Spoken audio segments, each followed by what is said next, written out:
Salut Lorena, comment ça va? Ça va très bien, écoute, et toi? Ça va, je te remercie. Aujourd'hui, on a beaucoup de choses à se dire. J'ai une première question à te poser. Tu es lié d'une manière ou d'une autre à l'immobilier ici, même si ce n'est pas ton activité pleine, on va dire. Qu'est-ce que tu penses de l'immobilier à Dubaï? Déjà, si on commence à parler de l'immobilier, je pourrais te donner mon opinion, hein, je pourrais te donner mon opinion sur l'immobilier en général. L'immobilier, ça reste quand même un produit très sécurisant pour les personnes qui souhaitent investir et qui veulent prendre le moins de risques. L'immobilier, ça a toujours été très attractif à cause de ça. On est d'accord. Ça permet d'investir une certaine somme d'argent, ça permet d'avoir une rentabilité, ça permet de le revendre, de le mettre en location, d'y vivre. Donc, c'est un produit qui est attractif pour la majorité de personnes. Donc, c'est un produit qui répond à pas mal de questions, de problématiques, et en même temps, sur lequel tu peux faire de l'argent de plusieurs manières. C'est sûr. Et après, à chaque fois, chaque personne, elle a quand même l'objectif d'investir d'au moins dans un actif immobilier dans toute sa vie. Donc, ça reste quand même un produit qui a une attractivité pour la plupart des personnes, qu'on soit français, qu'on soit de l'Europe de l'Est, qu'on soit américain, tout le monde veut investir dans l'immobilier. Donc, ça reste quand même un produit très intéressant. Et tu préfères quoi? Investir en Europe ou investir à Dubaï? Ça, c'est la deuxième question, parce que c'est vrai que Dubaï, ça a une attractivité très intéressante et on a quand même des différences qu'on voit dernièrement. On a de plus en plus de problèmes en Europe. On commence à s'orienter de plus en plus vers le Moyen-Orient.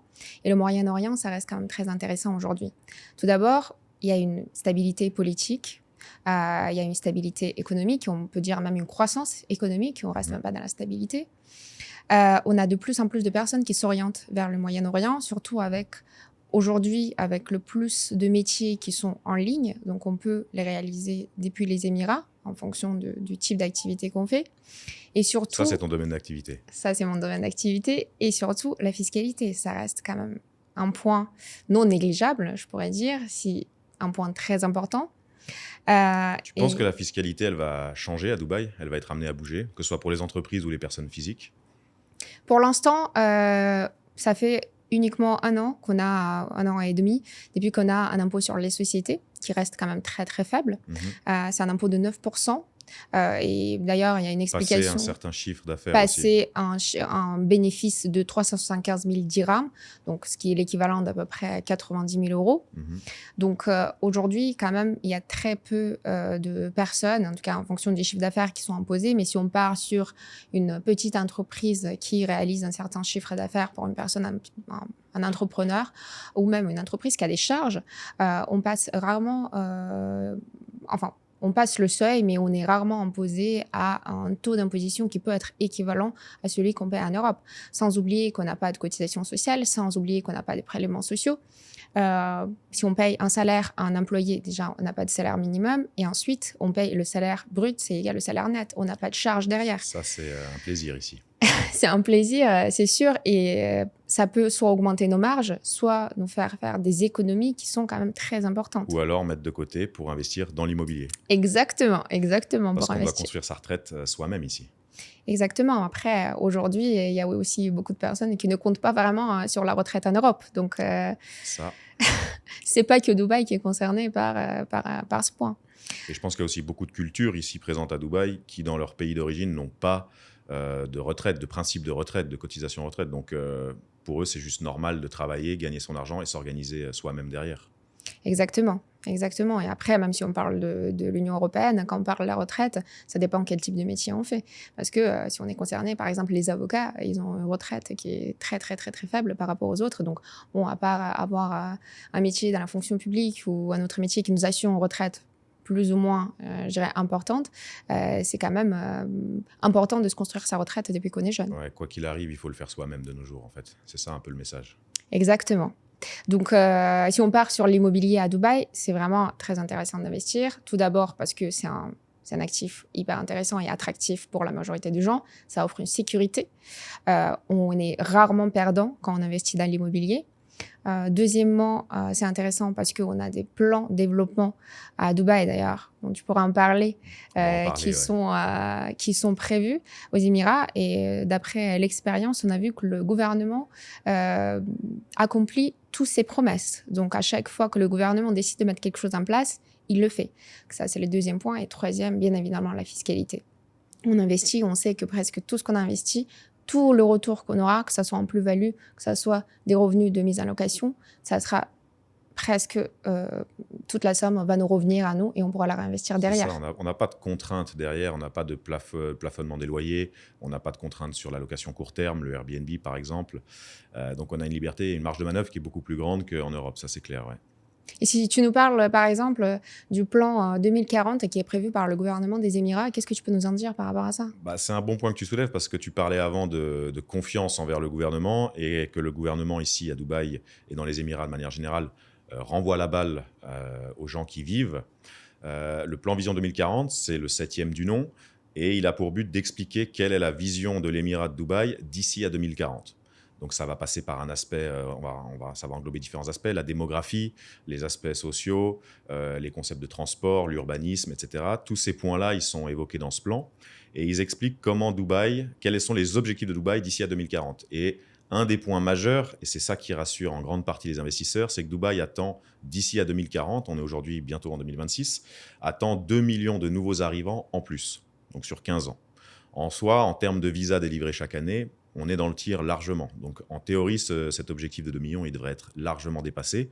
Mais imagine-toi 2 millions de nouvelles personnes qui viennent sur un petit territoire en l'espace de 15 ans. C'est un énorme challenge pour Dubaï.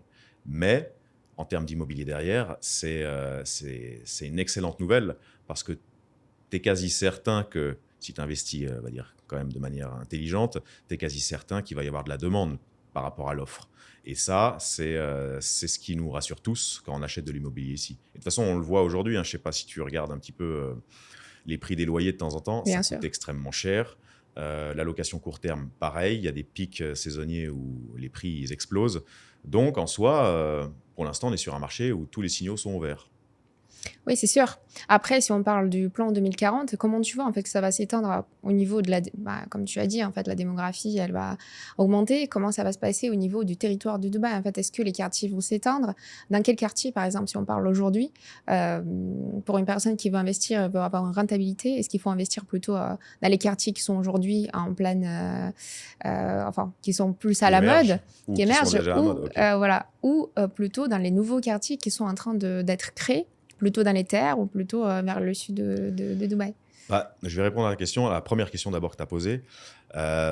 Dubaï, il faut se dire, imagine, tu as la carte de Dubaï devant toi. Tu sais que tu as 2 millions de gens qui arrivent. Il y a déjà à peu près 4 millions de personnes aujourd'hui. Et toi, tu es l'architecte de cette ville et tu dois étaler, spreader la population aux 4 coins de Dubaï. Parce que si tu engorges une zone et que tu délaisses les autres, déjà économiquement, c'est pas bien. Au niveau des transports, au niveau de toutes les infrastructures, c'est pas bien non plus. Et le dynamisme de la ville sera pas sain. Donc il y a un réel challenge de la part du gouvernement pour envoyer la population dans différentes zones. Donc Dubaï, la force, c'est qu'ils construisent des quartiers. Un bon indicateur de comment Dubaï se développe, c'est de regarder ce que construit Emaar. Emaar, ils font à peu près une 60aine de lancements par année, que ça aille d'une tour à une communauté entière. Et la plupart des développeurs le font aussi. Ils regardent ce que font Emaar et se positionnent à côté. Et en fait, Emaar va créer des tendances comme ça et mettre des communautés ou des projets éparpillés sur Dubaï pour attirer les gens, attirer les développeurs et amener cette population à remplir, on va dire, plus ou moins de manière saine, la map de Dubaï, l'émirat de Dubaï. Donc ça, c'est la première chose, c'est le challenge d'amener cette population et de la répartir. Mais ce qui est intéressant, c'est que c'est vrai que Emaar crée des tendances, mais dans le même temps, en fait, il crée cette concurrence qui est saine. Et il y a de plus en plus de développeurs qui commencent à émerger, qui sont peut-être plus petits que Emaar, mais qui donnent de la bonne qualité. Je vois de plus en plus de développeurs qui s'orientent vers un design un peu à l'italienne, comme les Européens, ils aiment. Donc ça, c'est assez intéressant parce que c'est vrai qu'ils créent la tendance. Mais aujourd'hui, il n'y a pas que Emaar qui est intéressant comme développeur. Il y a quand même beaucoup d'autres développeurs qui sont nouveaux ou qui sont en tout cas moins connus peut-être, mais qui proposent des projets quand même très intéressants. Il y a environ 300 développeurs sur Dubaï qui font chacun divers projets par année. Ça peut aller de 1 jusqu'à, comme Emaar, on l'a dit tout à l'heure, une 60aine. Et chacun, pour s'implanter dans le décor, attirer les investisseurs et se faire connaître, doit développer ses forces. Et donc, tu vas remarquer que sur le marché ici, chaque développeur a sa patte, on va dire. Il y en a, ça va être le design. Il y en a, ça va être la communauté. Il y en a, ça va être principalement des villas. D'autres, ça va être du pas cher avec des longs plans de paiement, par exemple. Chacun va trouver un argument de vente pour attirer les investisseurs qui lui correspondent. Parce qu'il ne faut pas oublier, et ça c'est un gros point, c'est que n'importe qui sur Terre, peu importe son passeport, sa religion ou sa culture, peut acheter à Dubaï. Et est le bienvenu. Donc du coup, tu as un marché en fait, qui peut investir à Dubaï de quasiment 8 milliards d'habitants. On est d'accord, pas tous les 8 milliards vont investir ici, mais tout le monde est open. Donc ça aussi, c'est... Donc quand tu parlais de cette différence que chaque développeur a, bah oui, chaque développeur doit... pouvoir proposer le produit qui correspond à la bonne personne. Exactement, c'est ça. Donc tout le monde chacun trouvera forcément son compte ici à Dubaï. Et c'est notre rôle à nous en tant que broker. On connaît le marché, on connaît les développeurs, on connaît leur ADN, et d'orienter un client vers ce développeur, vers ce projet, vers ce quartier. Tu parlais avant, quel est le meilleur quartier pour investir ? Il n'y a pas de meilleur quartier. Il y a des quartiers où tu vas faire plus de rendement en location long terme. Il y en a où tu vas faire plus de rendement en location court terme. Il y a des développeurs qui vont avoir une meilleure appréciation de capital. Il y en a d'autres qui vont plus te plaire pour toi y vivre. Et il y a des zones qui sont émergentes sur lesquelles il faut miser aujourd'hui parce que demain, le foncier aura pris drastiquement en valeur. Il y en a d'autres qui sont déjà à maturité et on ne va pas aller chercher une appréciation de capital énorme dans les années à venir. Donc, tous ces paramètres, il faut les prendre en considération et chacun peut trouver son compte ici. C'est quoi le capital moyen avec lequel on peut investir dans l'immobilier ? On peut commencer en tout cas ces investissements dans l'immobilier d'après ton expérience. Ok, déjà, il faut distinguer deux types de marchés. Il y a le marché du off-plan, donc le sur-plan, ce qui n'est pas construit et ce qui sera délivré dans les années à venir.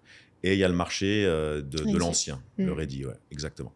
Donc, on va dire qu'en prix de départ, si vraiment j'ai le budget le plus bas et que je veux mettre le minimum de trésorerie et jouer avec les plans de paiement, si on parle de off-plan, on va pouvoir aller chercher des studios.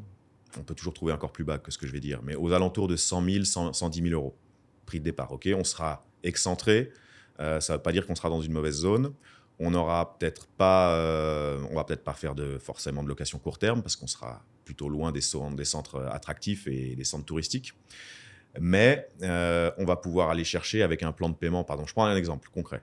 Tu as 5 ans de plan de paiement et tu as 100 000 euros à verser sur ces 5 ans. À la remise des clés, tu dois avoir versé 60%. Et bah, du coup, ton appartement, il va réellement te coûter 60 000 euros. Le reste étant financé tout ou en partie par tes locataires. Donc, prix de départ, allez, 100 000, 110 000 affichés. En trésor, ça représente à peu près 60 000. Okay, mais ça, on est vraiment tout en bas. En plus, tu n'as pas de taux d'intérêt. Tu n'as pas de taux d'intérêt sur le off-plan, exactement, parce que l'argent, il va directement chez le développeur sur un compte séquestre lié au projet du développeur. Par contre, maintenant, le marché de l'ancien, tu peux te faire financer aussi, même si tu n'habites pas à Dubaï. Et tu peux lever jusqu'à 60% auprès d'une banque ici, que tu sois résident n'importe où dans le monde. Il faut juste amener un certain apport, justifier certains aspects financiers te concernant. Mais donc, du coup, pareil, tu peux avoir un levier bancaire et acheter en mettant une mise de fonds par exemple, si on revient sur un appart à 100 000 euros, ça va te coûter 40 000 euros concrètement. Après, il faudra le rentabiliser avec ta location, bien calculer les intérêts, calculer la durée du prêt et tu t'en sors comme ça. Mais là, on parle vraiment en prix de départ. Donc, si tu disais en moyenne, ici, on va dire qu'on a un prix moyen du mètre carré aujourd'hui qui est à 4 500 euros. 2 fois moins cher qu'à Paris. Hein. 2 fois moins cher qu'à Paris, avec une rentabilité qui est 3 fois plus élevée. C'est clair. Donc, sans impôts. Sans impôts. Après, tu nous parleras peut-être un petit peu des impôts, parce que sans impôts, jusqu'à une certaine limite quand même. Ça dépend si on investit en nom propre ou si on investit via une société. Et si on le déclare dans son pays d'origine. En théorie, on est censé le faire. Si j'achète en nom propre. Si on achète un nom propre un bien immobilier, on le met en location ou on le revend, on aura une plus-value ou des revenus fonciers. Normalement, on ne doit pas déclarer son investissement, on doit déclarer le revenu qu'il a produit une fois qu'il sera mis en location ou une fois qu'il sera revendu. Ça ne va pas être imposable dans son état de résidence, mais par contre, en tout cas, je parle de la France, ça ne va pas être imposé dans son état de résidence, mais par contre, ça va augmenter la base imposable du foyer. Donc, on pourra passer, lorsqu'on est dans un barème progressif, on pourra passer d'une tranche à une autre. Donc, indirectement, ça peut augmenter quand même l'impôt, ça peut déclencher une certaine somme d'impôt, mais il n'y a pas une imposition directe de ces revenus. Donc ça, si on parle d'un investissement à nom propre. Donc en fait, si je résume, ça augmente pas mon assiette fiscale, mais ça augmente mon taux marginal.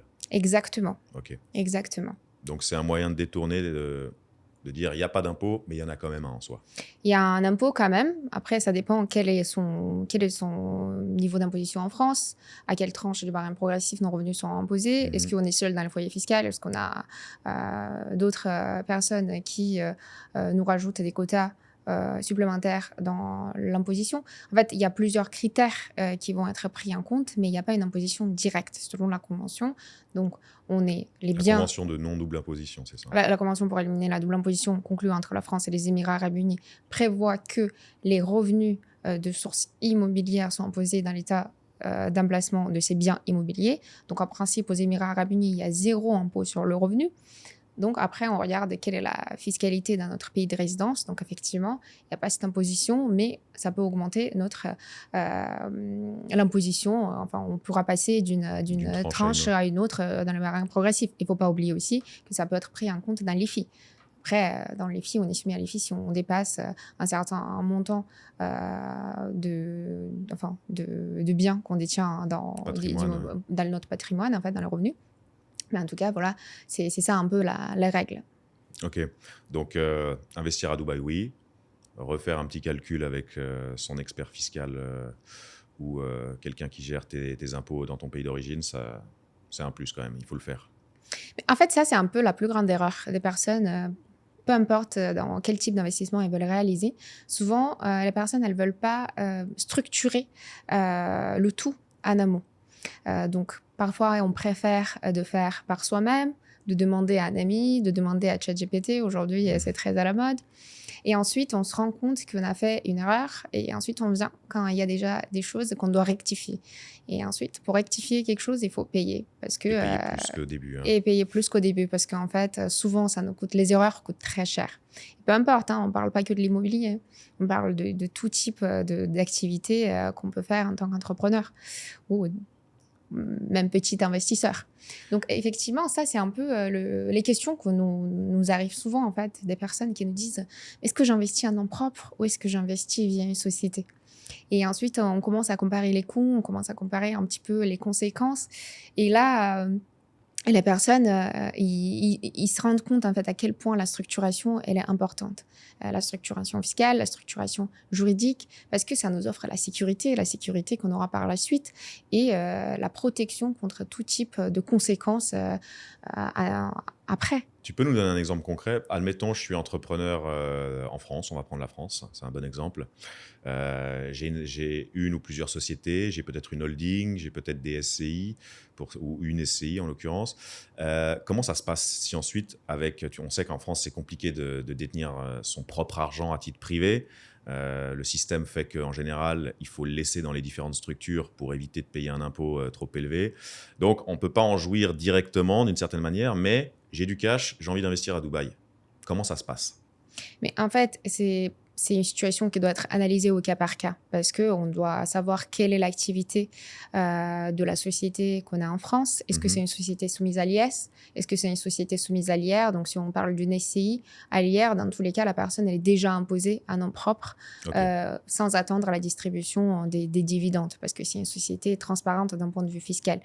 Donc, on parle plutôt des sociétés qui sont soumises à l'IS où on n'a pas une distribution effective de dividendes. Donc, effectivement, on a de la trésorerie. On veut l'utiliser pour l'investir. Donc, en fait, il y a plusieurs modalités. Donc, soit on se distribue ces dividendes, ensuite on les investit à Dubaï. Mais là, il y a une flat tax. Là, il y a une flat tax de 30% pour les dividendes qui sont distribués. Soit sinon, il y a d'autres moyens, mais quand même qui doivent être... on doit faire très attention lorsqu'on structure ce type lorsqu'on fait ce type de structuration. Parce que ça peut être très dangereux.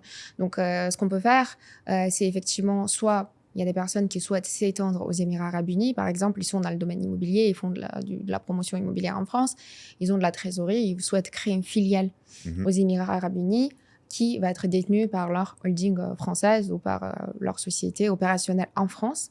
Donc, là, on a une question de structuration par rapport au pourcentage qui sera détenu en nom propre, au pourcentage qui sera détenu par la société française. Il faut faire très attention aussi aux règles de substance. Il faut que la société émirati ait de la substance en fonction également de quelle activité elle va avoir.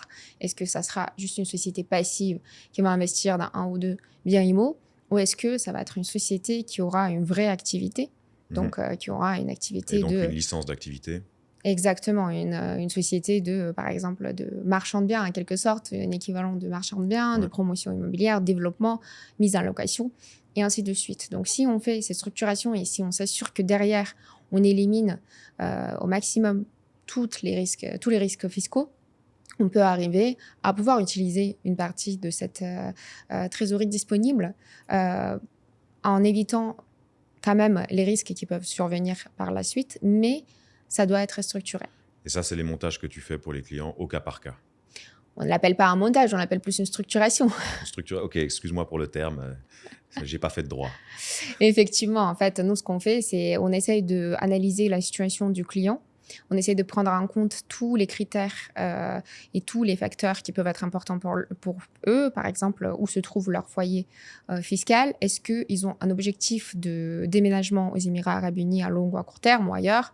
Est-ce qu'ils ont un objectif de continuer à développer leur activité en France? Est-ce qu'ils veulent uniquement investir dans un ou deux biens immo pour diversifier un petit peu leur patrimoine, ou est-ce qu'ils ont un vrai objectif de développement d'une activité aux Émirats arabes unis? Ça a une énorme importance parce que demain, si on a une filiale émirati d'une société française, il ne faut pas oublier que les revenus vont être distribués en France. Donc, ils seront imposables en France.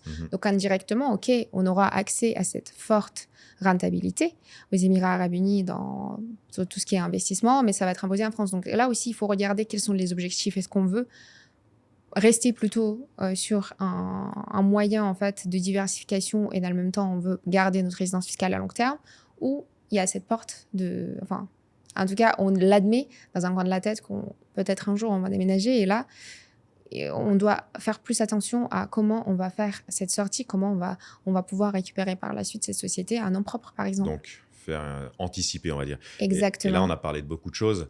Un processus, admettons, je reprends mon exemple, je suis entrepreneur, j'ai une activité en France et j'ai des sociétés, etc., j'ai du cash.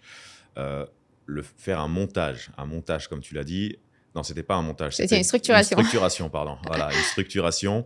Ça met combien de temps à peu près comme ce processus? Parce que tu sais, le marché à Dubaï, il avance extrêmement vite. Il y a des projets qui sortent on va dire presque tous les 2-3 jours, hein, ça dépend des périodes.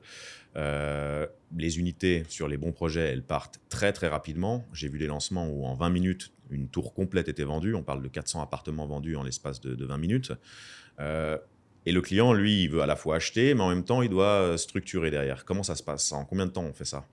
En fait, ça dépend parce que tu sais, ce qui est génial, c'est qu'à chaque fois quand on a un client, souvent le client, avant de s'intéresser à l'immobilier, il nous contacte pour pouvoir structurer leur patrimoine, mais ils attendent jusqu'au dernier moment quand ils trouvent l'unité. Et là, ils souhaitent voir combien on va structurer. Et là, ils se disent, c'est aujourd'hui qu'on a besoin de faire l'analyse fiscale. Donc ça, c'est un peu ce que je pourrais dire. C'est ce qui fait que tu te couches à 6 h du matin après. Exactement. Non, en fait, ce qu'il faut, c'est déjà de se pencher en amont. Donc, par exemple, si aujourd'hui, vous pensez à l'immobilier à Dubaï, mais vous n'êtes pas encore intéressé, si vous avez des questions fiscales, en fait, un client a une question fiscale, il faut qu'il s'intéresse en amont et qu'il commence à structurer au fur et à mesure, pas attendre le dernier moment. Si par contre, c'est arrivé et qu'on a trouvé l'unité et c'est juste après qu'on se rend compte qu'on doit structurer derrière, on doit faire tout ça, il faut savoir que la structure, enfin, l'analyse fiscale, la mise en place des structures, ça peut quand même prendre 2, 4, 5 semaines. Donc, si on est très rapide, d'habitude, ça peut prendre quand même plus parce que ça dépend. Est-ce qu'on fait une analyse fiscale? Est-ce qu'on fait un rescrit? Donc, en fait, il y a plusieurs manières pour sécuriser sa situation. Donc, ça peut prendre plus longtemps. Mais ce qu'il faut savoir, c'est que si on trouve vraiment l'unité qu'on veut acheter, on peut toujours l'acheter en nom propre, en sachant que on peut la booker, donc on fait juste une réservation, on paye une certaine somme, et jusqu'à ce que le escrow account il est ouvert et qu'on va signer le SPA, on a un petit peu de temps entre les deux. Et il faut savoir que, donc, une fois que le SPA est signé, si la société est créée, on peut le transférer à ce moment-là, l'IMO, sur la société, Ou sinon, on fait juste l'acquisition à nom propre pour le premier versement et ensuite on fait juste un transfert. En sachant que si on parle d'un transfert d'un bien immo à soi-même, donc on le transfère de soi-même à une société qu'on détient indirectement ou directement, les droits de donation, parce que ça rentrait bien dans la catégorie de donation à soi-même, s'élèvent à uniquement 0,25. Ah, ça, c'est un point qui est intéressant, le Donc, transfert de propriété. faut pas non plus, si on n'a pas, enfin, dans tous les cas, mon conseil, c'est de s'y prendre toujours en amont et de ne pas attendre le dernier moment, parce qu'en dernier moment, c'est très compliqué. Surtout si on veut faire l'analyse fiscale et la structuration. Mais quoi qu'il arrive, après, moi, je rentre dans le jeu. Mon rôle, c'est de dire au développeur, le client est en train de structurer sa situation. Il peut faire la réservation en son nom. En général, c'est un montant qui va varier entre 20 000 à 100 000 dirhams. Ça va dépendre du type d'unité, de développeur. À peu près 20 000 euros. Voilà, au maximum, ça va être quoi, 20 000 euros. Après, dans certains cas, pour des grosses villas ou des projets conséquents, on peut avoir des acomptes plus élevés. Mais bon, la réservation. Et ensuite, moi, je discute avec le développeur et je dis, voilà, on a besoin d'un mois, le temps de structurer tout ça. Et ensuite, l'argent sera versé par la société du client directement ouverte sur Dubaï. Exactement. Donc, en fait, il y a toujours des moyens pour donc, que ça soit de la négo, que ça soit du transfert, que ça soit la réservation en nom propre et ensuite la signature du SPA au nom de la société. Donc, il y a toujours des moyens. Mais dans tous les cas, le conseil, ça reste de structurer tout en amont avant même de s'intéresser, pour ceux qui ne s'intéressent pas encore, à l'immobilier, par exemple, ou qui pensent de s'intéresser, c'est vraiment de structurer en amont parce que c'est très compliqué et on a toujours la tendance de faire tout au dernier moment, dans le rush. On est tous dans l'urgence. On est tous pareils. On est tous pareils. Mais en fait, ce qu'on peut retenir de ça, c'est qu'on peut être quand même dans le rush et s'en sortir. Exactement. Il n'y a pas non plus besoin d'être trop exigeant et de réfléchir que step by step. On peut quand même commencer à tâter le terrain d'un côté sur l'immobilier et en parallèle structurer. Et si une opportunité se présente, se lancer. On peut faire un transfert de propriété qui coûte quasiment rien. Donc, il n'y a que des solutions, en fait. Exactement. Et après, ce qui est intéressant ici, c'est que qu'en fait, on a différentes opportunités. Et même, comme tu dis, il y a toujours des unités qui se vendent très rapidement, mais on a toujours des projets. Si on a le bon agent, je sais que si on a le bon agent en face de nous, s'il connaît en fait notre demande, on aura toujours des opportunités intéressantes. Il pourra toujours nous prévenir en amont. Donc, on pourra parfois avoir accès à des projets qui ne sont pas encore très disponibles sur le marché. On n'a pas beaucoup de publicité dessus, mais on aura quelques semaines en amont déjà une présentation de cette opportunité. Ça, c'est mon job. Faire un peu de politique avec les différents développeurs, avoir des bonnes relations avec les sales en interne, pour être au courant de certains projets, de certaines choses qui vont arriver, commencer à en parler, sans avoir évidemment de visuel ou de brochure ou quoi que ce soit de produit marketing, on va dire. Ça, c'est mon job, en fait. Ici, on parle, par exemple, des types d'investissements, parce que tu as bien dit qu'on a tous les apparts qui sont en off-plan, ou les villas, les biens immo, et ensuite, on a ancien. Et aujourd'hui, il y a quand même des personnes qui commencent à s'intéresser à l'ancien, mais surtout, en fait, pour les villas. Et on sait que le marché des villas, il est quand même assez restreint. On n'a pas beaucoup de villas qui sont en construction dans les off-plan. Qu'est-ce que tu peux nous en dire par rapport à ça? Ok. Si on prend l'exemple des villas, ça représente moins de 10% des biens, des unités sur le marché ici. Donc, ce qui est très faible. On a maintenant de plus en plus une tendance où des gens viennent s'installer pour vraiment se projeter et vivre à Dubaï longtemps. Et aussi des familles, énormément de familles. Nous, on est des bons exemples aussi. On est des Européens qui sont venus s'installer à Dubaï. Il y a 10 ans en arrière, il n'y avait pas du tout autant d'Européens. Maintenant, c'est devenu quelque chose. Dubaï, c'est devenu une destination où on peut poser ses valises et aussi où on prévoit d'y rester. À titre d'exemple, 2016, il y avait à peu près une vingtaine d'écoles internationales. Aujourd'hui, on est à plus de 220. Donc, c'est un bon indicateur aussi. S'il y a des écoles, il y a des enfants. S'il y a des enfants, il y a des parents. Donc, il y a des familles. Les villas, c'est un bon produit et ça correspond aussi dans de nombreuses cultures. On a notre maison, on a notre villa, indépendante ou pas, collée, peu importe. Donc, le marché de la villa, c'est un marché qui est extrêmement intéressant. Il représente très peu d'unités sur le marché. Il intéresse surtout des gens qui veulent y vivre. Donc, si on parle du off-plan, une villa, pendant sa phase de construction, elle va prendre en valeur, mais tranquillement. Par contre, à la remise des clés, ça va exploser parce qu'elle est opérationnelle et surtout, elle va intéresser un acquéreur qui peut, lui, lever des fonds auprès d'une banque, faire un emprunt pour y résider avec sa famille. Donc, c'est un excellent produit, Mais il ne faut pas non plus être avide et se dire en l'espace de quelques mois, je vais exploser mon appréciation là-dessus. Non, il faut laisser un peu de temps au temps. Donc les villas, à surveiller. Si on parle du marché de l'ancien, aujourd'hui, on peut trouver des très belles opportunités. Et je vais même lancer je vais aller sur un nouvel axe. Tu parlais avant de marchand de biens, d'opération de marchand de biens. Aujourd'hui, à Dubaï, je pense qu'on est sur un marché qui commence au niveau du marchand de biens. Mais sur les villas, on peut faire des très très belles opérations. Sur les appartements, on est encore il y a tellement de neufs qui arrivent en permanence que acheter un appartement comme en Europe, même si la tour est ancienne, chez nous en Europe, on achète le bâtiment, la façade, etc. C'est pas trop ce qui va nous intéresser. Ce qui va nous intéresser, c'est l'unité qu'il y a dedans et ce que je vais en faire, comment je vais la rénover. Et les amenities quand même. Ouais, après en Europe, on a très peu d'amenities, mais ici on en a. Ouais. Sur un vieil immeuble, ouais, c'est vrai que les amenities, elles seront assez vieilles, assez anciennes. Donc, il faut voir quand même l'état de la piscine, etc. Mais aujourd'hui, les opérations de marchand sur des appartements, sauf dans certaines zones clés, JBR par exemple, qui est un lieu extrêmement touristique, où là, on va aller chercher du Airbnb quasiment, c'est pas encore assez mature. Mais ça va arriver, j'en suis convaincu que dans les années à venir, on va avoir un changement drastique et on va avoir des nouveaux types d'investisseurs qui vont se concentrer vraiment sur la rénovation d'appartements. Mais en tout cas, sur les villas, il y a des très belles zones sur lesquelles on peut faire des énormes coups de poker, sans prendre de risques. Exactement, c'est ce que j'ai vu aussi pour mes clients. J'avais un client qui a acheté une villa, cette fois-ci à off-plan. Il l'a gardé, enfin il a payé pendant 2 ans. Et 2 ans après, il a revendu, il n'était même pas encore fini. Il a fait 1 million de dirhams de plus-value. Mais il s'approchait de la livraison. Parce que, et ça aussi c'est possible, quand on s'approche de la livraison, suivant le développeur, on peut demander une autorisation au développeur, regarder avec sa banque et on peut lever des fonds aussi auprès d'une banque avant même que ce soit livré. Donc, mais pour ça, il faut que la construction elle est déjà bien avancée, qu'on soit bien en avance sur son plan de paiement aussi et que le développeur rassure la banque, on va dire. Donc c'est comme ça qu'on fait des belles opérations sur des villas. Tu te souviens où c'était ou pas? C'était pas loin de la marina. Pas loin de la marina, dans les terres. Ok, je vois. Ouais. Bah, ça, c'est des quartiers déjà qui ont un certain nombre d'années aussi, donc qui plaisent beaucoup aux expatriés. Et voilà, le bouche à oreille, quand tu arrives à Dubaï et que tu veux une villa, bah, tu vas te renseigner, tu vas voir un peu tes amis où est-ce qu'ils sont, ce qu'on te dit, et tu vas vite aller sur certains quartiers. Moi, je peux te donner un exemple aussi. Une cliente à Arabian Ranch, une des premières phase 1 de Arabian Ranch, elle avait acheté une villa à peu près 5,8 millions, 6 millions. Elle a fait des rénovations.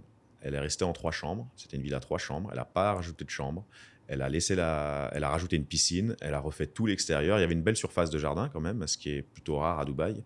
Et elle l'a revendu 10 millions de dirhams.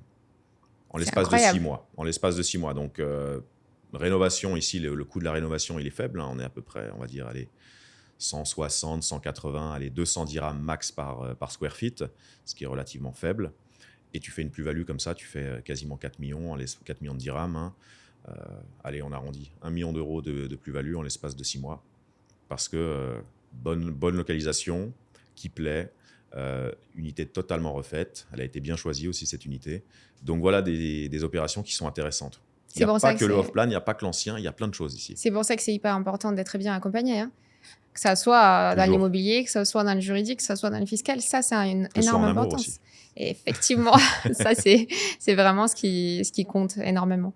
Et si on parle, c'est intéressant, parce qu'on parle des investisseurs. Toi, de ton expérience, c'est quoi à peu près la typologie des clients que tu accompagnes le plus souvent? C'est quoi leur âge? Est-ce qu'ils sont au début de leur carrière? Est-ce que c'est plutôt des personnes qui veulent se lancer dans l'entrepreneuriat? Ok. Je veux dire, moi, je fais principalement la clientèle francophone, un petit peu clientèle anglophone aussi, mais le marché francophone il est déjà assez vaste. Et honnêtement, c'est complètement hétérogène. J'ai des clients qui sont très jeunes, qui ont, pour les plus jeunes, 25 ans, d'accord, qui ont mis de l'argent de côté et qui profitent du off-plan pour pouvoir étaler leur investissement sur une certaine durée et mettre un pied à l'étrier ici à Dubaï. Donc, on va dire que ça peut démarrer dès l'âge de 25 ans. Et les clients les plus âgés que j'ai, on va dire que ça va jusqu'à 65 ans. Et toute activité, il y en a qui vivent ici, il y en a qui vivent à l'étranger, et dans les 4 coins du monde, hein, Djibouti, Maroc, France, Suisse, Belgique, Luxembourg, etc. Donc, c'est totalement hétéroclite. J'ai pas de schéma classique, on va dire. Ça peut aller du studio, comme ça peut aller jusqu'à la villa ou au penthouse. C'est totalement varié. Et je vais même te donner un exemple qui est assez fou. Ça, c'est un exemple que j'aime bien. J'ai un client, on a dû faire son passeport. Il était français, il habitait du côté de la Bretagne et il n'avait pas de passeport. Il n'avait que sa carte d'identité. Ici, il faut un passeport, il faut une copie de passeport pour acheter. Mais comme il n'était jamais sorti d'Europe, il n'est jamais venu à Dubaï, hein, il a juste vu des pubs passer sur Instagram, on est rentré en contact et finalement, il a acheté un appartement, une chambre et demie. Donc ça, c'est pas une bedroom, c'est une study room à JVC, sans avoir mis les pieds à Dubaï et sans avoir de passeport et sans être jamais sorti de l'Europe. Et il a à peu près 55 ans. Il est venu par la suite? Il n'est pas encore venu. Il n'est pas encore Il n'est venu pas pour encore acheter son venu et appart. son appartement sera livré 2027. Donc Ok. c'était il y a 6 mois cet exemple. Il y a quand même une énorme tendance en ce moment. Je ne sais pas si ça correspond uniquement à l'Europe. C'est ce que c'est dû avec la situation politique, économique qu'on a aujourd'hui. Il y a de plus en plus de jeunes qui souhaitent se lancer dans l'entrepreneuriat. Et d'ailleurs, ça devient très à la mode sur les réseaux sociaux, les coachs en développement. Pourquoi tu penses qu'il y a ces tendances dernièrement et pourquoi, en fait, il y a de plus en plus de jeunes, notamment comme tu dis, qui ont ce courage d'investir après 25 ans? Je dirais, je ne vais pas faire de la philosophie, mais je pense qu'un des éléments qui a ouvert les yeux à beaucoup de gens et qui a un côté positif, c'est les réseaux sociaux. On est une génération, nous on n'est pas nés dedans, mais on est arrivé dedans et la génération qui nous suit, elle est née dedans quasiment. Et ça donne beaucoup plus de visibilité sur ce qu'est le monde. Et je pense que le schéma classique qu'on a, je pense toi comme moi, on a été éduqués plus ou moins de la même manière à l'école surtout, c'est très sclérosé, c'est très comme il faut et il faut surtout pas en changer. Et l'entrepreneuriat, c'est pas quelque chose qui est mis en avant. En Europe, même on regarde en France, là c'est mon petit coup de gueule sur la France, tu veux te lancer comme entrepreneur, ok, tu peux avoir des belles aides, tu peux avoir le chômage et en même temps ouvrir ton entreprise, etc. Mais derrière, tu te fais exploser en taxes, en impôts, on ne te laisse pas. Hein. Et comme on l'a dit tout à l'heure, ton argent, tu ne le possèdes jamais vraiment. Il faut le laisser dans ta holding, il faut le sortir d'une manière, mais tu ne peux jamais en jouir directement. Ah, oublie pas que on parle maintenant de la loi de finances pour 2026. On veut taxer à 20% les revenus qui sont gardés dans sa holding sans être distribués, notamment pour faire échec en fait à ce type de structuration que les entrepreneurs ils ont aujourd'hui, de ne pas distribuer les dividendes, de les garder. Donc aujourd'hui, on Pourquoi pas? pense La France à n'aime mettre pas en avoir de place. l'argent qui traîne comme ça et qui leur appartient pas. Donc c'est vraiment ça la réalité. Et ils ont des dépenses, le gouvernement français a des dépenses qui sont monumentales, qui partent dans toutes les directions. Mais derrière, la trésorerie, elle peine à rentrer. Je l'avais dit une fois dans une vidéo, en France, il y a 17 millions de gens qui travaillent et c'est un pays qui est composé de quasiment 68 millions d'habitants. Donc il y a vraiment quand même un tiers qui bosse pour 3 tiers, quoi. Mais j'ai un client notamment qui a voulu ouvrir une société qui avait un très beau concept, qui était dans l'hôtellerie, qui souhaitait ouvrir un nouveau concept en fait pour les jeunes qui était très innovateur. Il a commencé à le mettre en place, il a voulu embaucher. Mais en fait, quand il a regardé les dépenses qu'il devait avoir, sans parler des impôts et des taxes derrière, l'URSSAF et tout ce qui allait suivre, son modèle économique n'était pas viable en France à cause de ça. Donc c'est pour ça qu'il qu'il a peut pas créer été... d'emploi, donc il peut pas Il donner n'a du pas travail. pu se lancer, il n'a pas pu se lancer, il a commencé, mais en fait, quand il a vu tout ce qui suivait derrière, il a compris qu'en fait, c'est impossible. Soit en fait, on lève des fonds pour pouvoir se faire financer et derrière, on va être, on va sortir du capital parce que lors des levées de fonds, on va diluer le capital et on va sortir. Soit sinon, on doit se lancer ailleurs. Et d'ailleurs, il s'est lancé aux Émirats. Il s'est lancé aux Émirats sur un projet qui était un petit peu différent. Mais en tout cas, c'était la raison pour laquelle il a déménagé. C'était la raison pour laquelle il a décidé de partir. Il avait le choix entre Dubaï et Thaïlande. Parce qu'en France, il ne pouvait pas développer son projet. C'était trop cher. Tu vois, c'est triste de se dire, il peut pas. Il peut pas parce que ça coûte trop cher. Ça veut dire que l'idée est là, la matière, elle est là, la motivation, elle est là, l'argent, il est là quand même, le temps est là, mais il peut pas parce qu'au final, le modèle n'est pas viable. Et du coup, pour répondre à ta question, je pense qu'ici, c'est ce qui attire, si on parle que de Dubaï, et après, il y a plein de places dans le monde qui permettent la même chose, mais Dubaï, ce qui attire beaucoup ces entrepreneurs, et ces jeunes entrepreneurs aussi, c'est qu'ici, c'est beaucoup plus simple. C'est simple. Tu as ton idée et tu as de la motivation, tu as déjà accompli 80% du travail.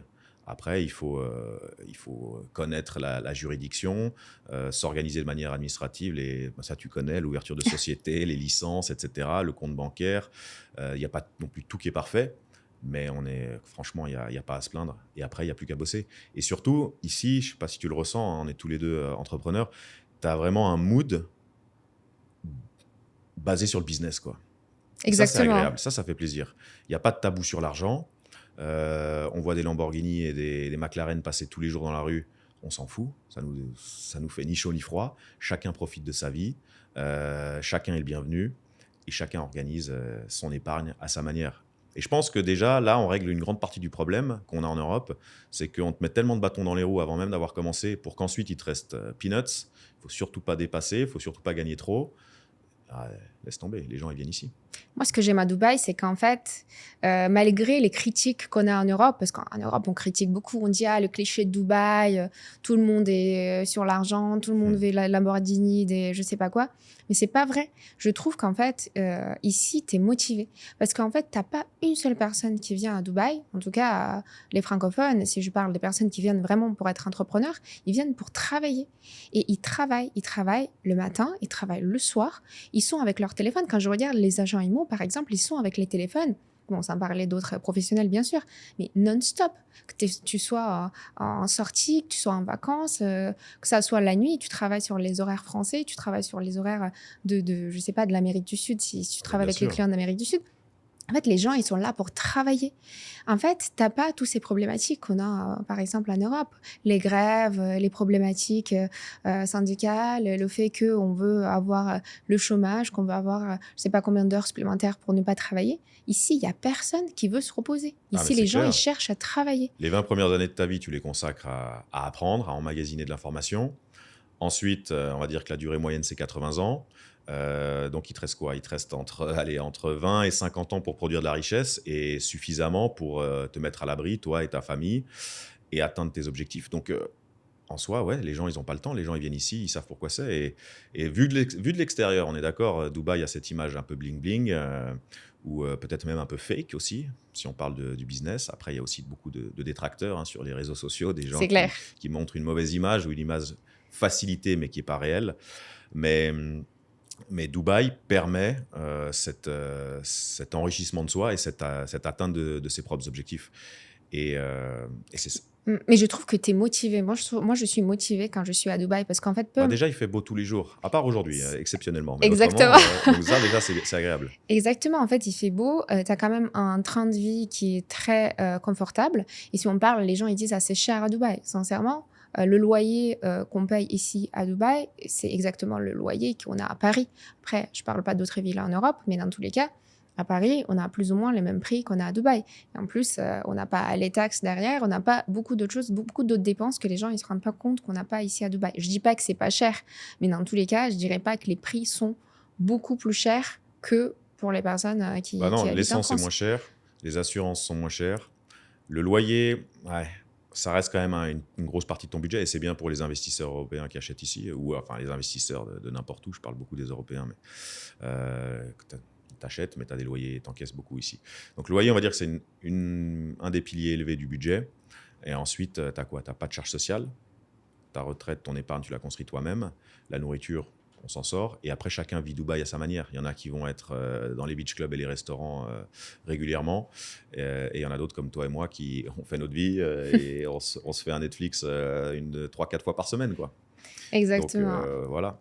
Après, tu restes toujours motivé parce qu'en fait, peu importe où tu vas aller, tu vas rencontrer des gens, en fait qui sont plus ou moins de ton cercle, et ça va rester très motivant parce que tu vas les connaître, tu vas voir que eux ils travaillent, ils vont avoir des idées et en fait tous les jours tu vas être de plus en plus motivé pour devenir une meilleure version de toi-même.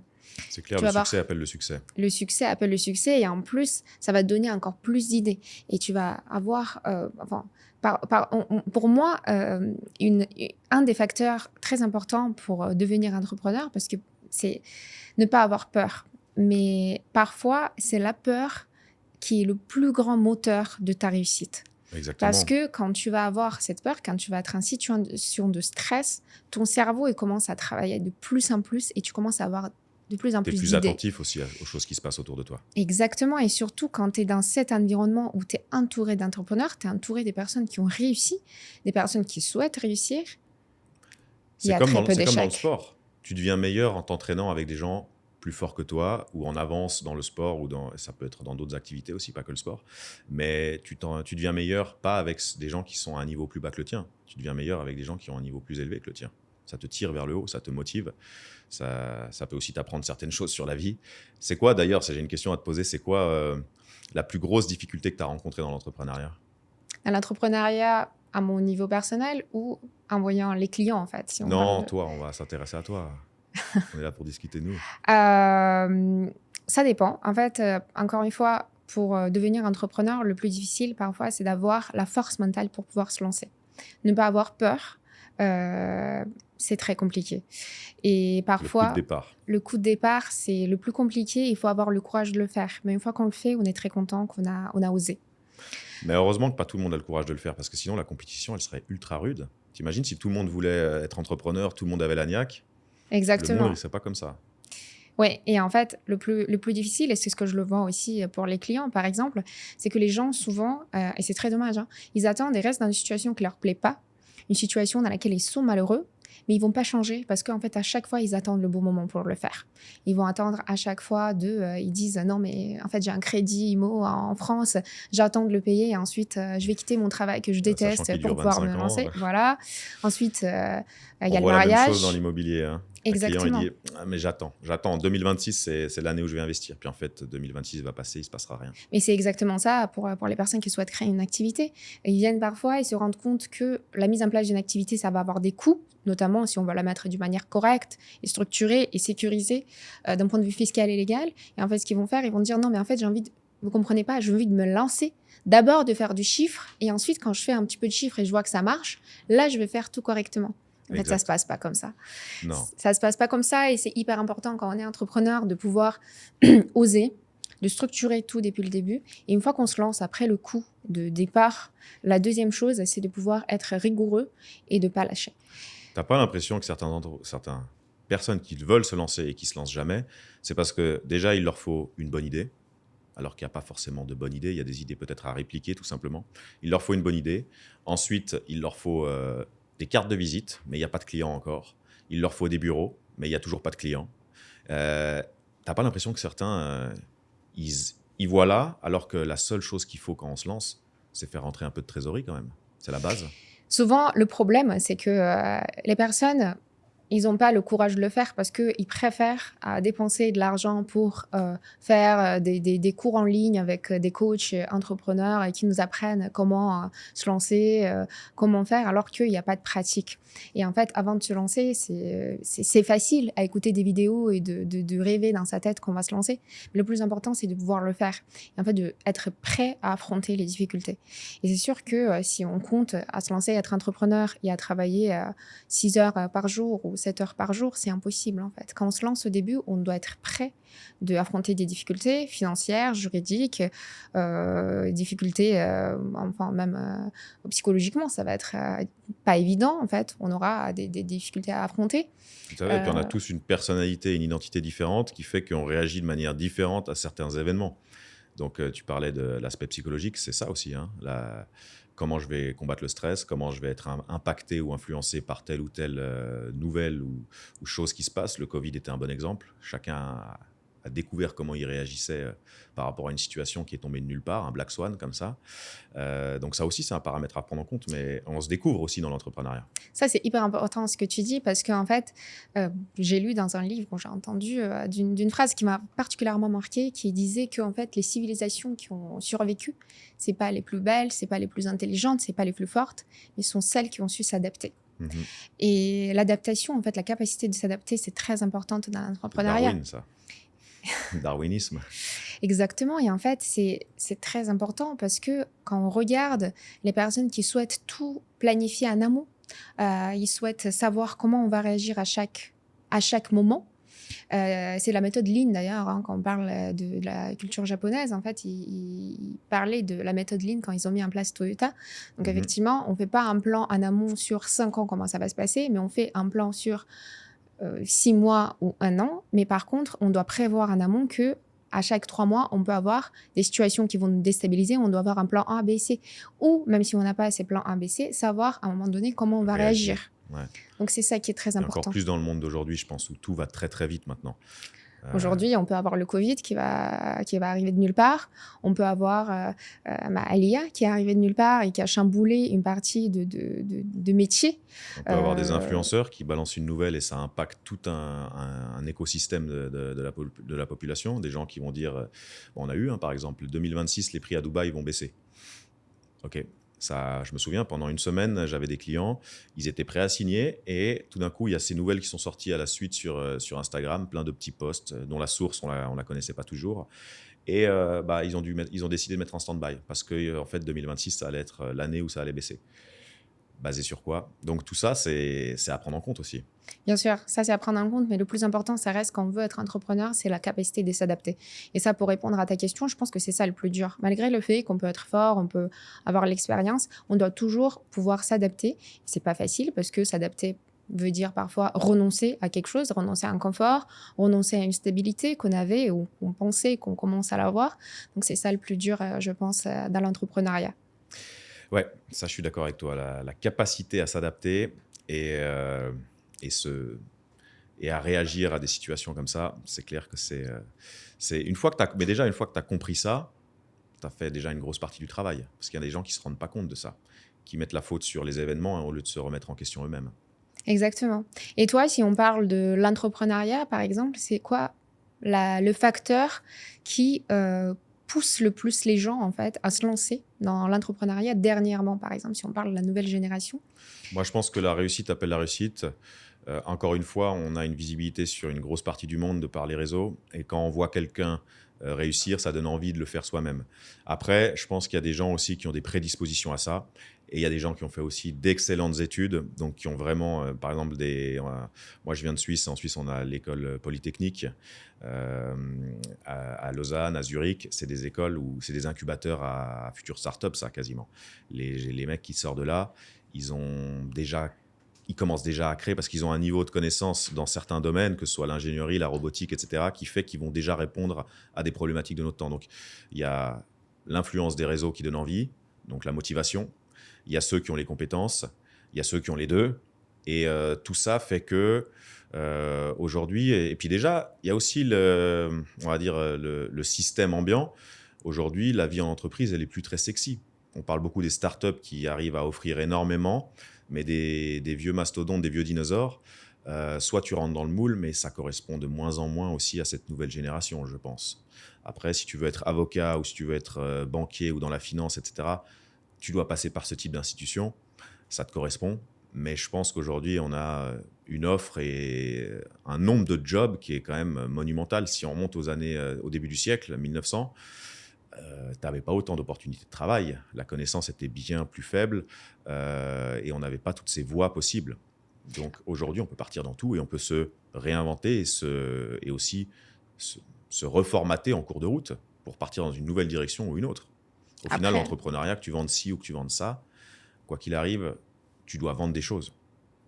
Exactement. Après, ce qui est hyper important, parce que si on parle des avocats, aujourd'hui, l'avocat aujourd'hui ne doit pas répondre uniquement à une question de juridique, par exemple, pour comment protéger le droit d'une personne dans une certaine situation ou protéger ses intérêts. Bien sûr, ça reste quand même la mission principale.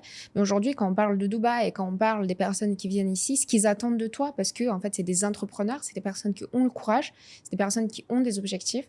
Le plus important pour eux, c'est en fait que l'avocat ou la personne qui les accompagne soit en mesure de comprendre, de se mettre à sa place et de prévoir en amont les questions qui pourra se poser par la suite pour pouvoir les intégrer dans la structuration.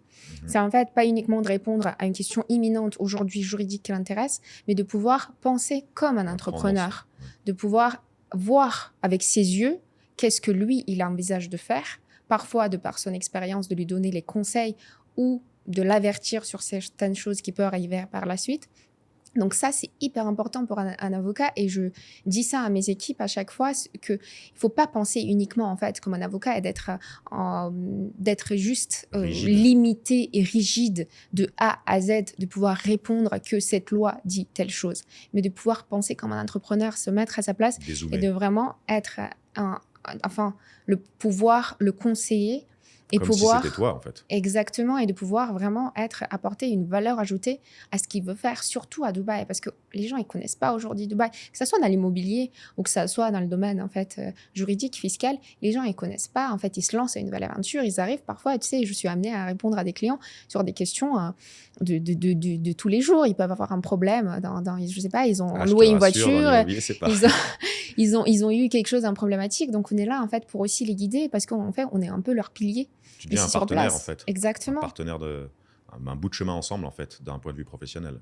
Donc moi, la relation que j'ai avec mes clients, c'est une relation à très long terme parce qu'on commence ensemble et ensuite ils grandissent, ils se développent et on est toujours là pour les aider et pouvoir les accompagner. Ils savent qu'ils peuvent avoir confiance. Et je pense que c'est pareil dans l'immobilier, en fait. Bien sûr. Et même, je vais aller plus loin, si je parle à titre purement égoïste, mon objectif, c'est pas de faire une seule vente avec un client, c'est de pouvoir l'accompagner à en faire d'autres. Mais pour ça, il faut que je réussisse les précédentes. C'est-à-dire qu'il doit avoir fait de l'argent, ça, il a dû être livré dans les temps. Et tout l'aspect administratif et l'aspect sécuritaire s'est passé comme prévu. Ou en tout cas, en corrigeant à chaque fois qu'il y avait quelque chose qui arrivait sur le chemin. Donc non, ça rejoint, je pense, tous les types d'activités. On va arriver à la fin, là, on n'a plus que quelques minutes. Moi, j'avais une dernière question à te poser. En tant que femme entrepreneuse à Dubaï, qu'est-ce que tu donnerais comme conseil à quelqu'un qui voit cette vidéo aujourd'hui et qui a envie de se lancer ici, peu importe le domaine d'activité? Le plus important, c'est de ne pas avoir peur. De ne pas avoir peur de se lancer, de ne pas avoir peur de venir aux Émirats. C'est très sécurisé, on a quand même une stabilité politique, on a une stabilité économique, on a un plan de développement. C'est très rare d'échouer si on travaille. Je connais très peu de personnes qui ont échoué si vraiment ils ont suivi la route qu'il fallait faire, qu'ils ont travaillé, ils n'ont pas eu peur de s'adapter quand il fallait s'adapter. Les femmes, ils ont une sécurité sans précédent. Total. C'est total. On n'a jamais contraint à faire face à l'harcèlement, à la violence, à un certain danger. Et à l'égalité salariale, vu qu'au final, tu crées ta propre valeur. Exactement. Donc, en fait, on a quand même une sécurité qui n'a pas d'équivalent en fait, en Europe. Donc, je pense que tu sois femme ou que tu sois entrepreneur ou que tu sois un homme, peu importe, tu peux venir aux Émirats sans avoir peur parce que c'est un terrain qui a beaucoup d'avenir. Et on regarde aujourd'hui le Moyen-Orient, il y a tous les continents qui ont l'œil dessus et tout le monde qui commence à venir. On sera de plus en plus, et que ça soit dans l'immobilier ou que ça soit dans d'autres domaines, l'investissement, il a un plein essor. Donc, n'hésitez pas.